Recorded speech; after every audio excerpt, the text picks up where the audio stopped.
Jisai tuščias, paukščiukų čia nėra, o gal tiesiog atidaryta, kad jie galėtų išskristi, nežinau.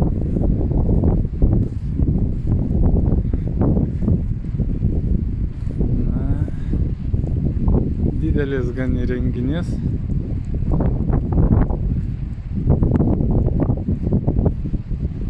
Paukščiukų nėra.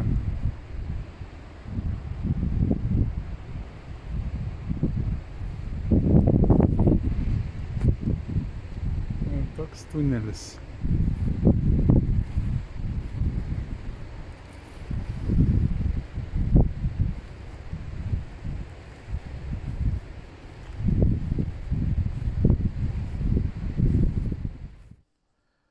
O čia vaizdas iš paukščio skrydžio.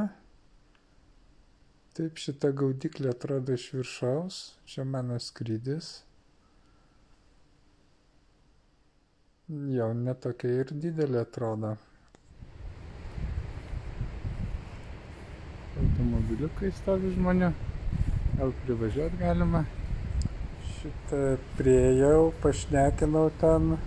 Ir kad čia privažiuot galima. Tai pasirodo, vakar pas jas buvo darbymetis, sakė, net 300 paukščiukų sužiedavo. O šiandien vėjo kryptis pasikeitus. Ir nuo jūros, ir paukščiai tiesiog neskrenda reikiamą kryptimi, tai tik vienas paukščiukas buvo įskridęs per visą dieną. Gigantiškas.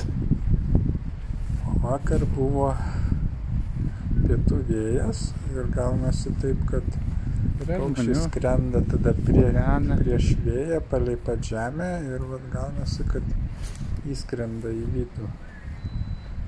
Tai net 300 paukščiukų sužiedavo. Vartų dydis, tai, kiek suprantu, pasuko 18 metrų aukščio ir čia turbūt bus jau link 50 metrų pločio. Tai jau tokia didelė ertmė.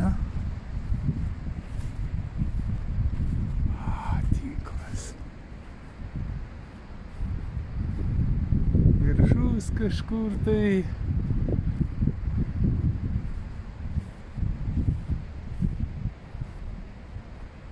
Pagal stulpus tai senas daiktas. O. Nu jo, nepamatysi, kas čia yra. Skrendi ir įskrendi.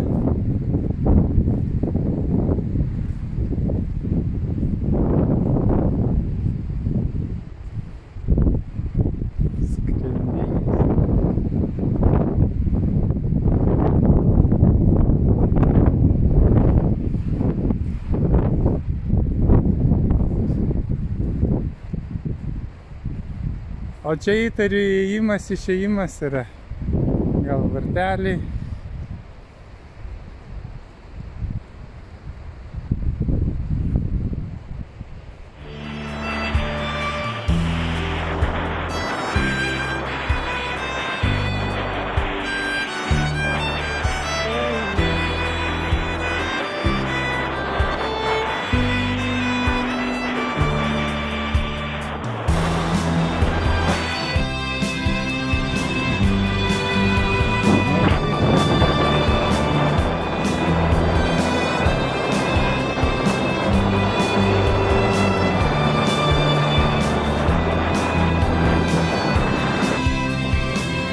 Tai mane.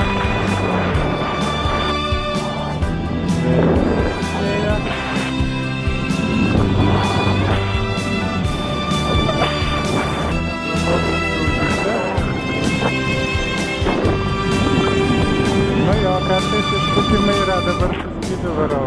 Nedaug, bet varau. Man pasiseks Tomui pakilti. Oho.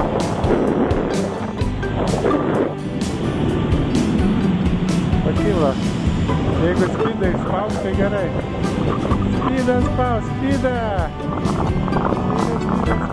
Skydą!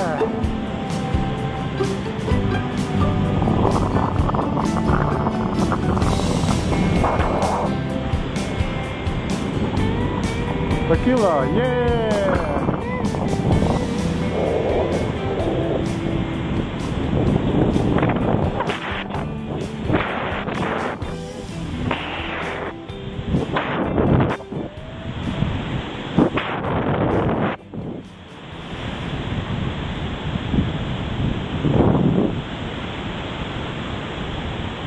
Pabandysim už Juodkrantės nuskristi.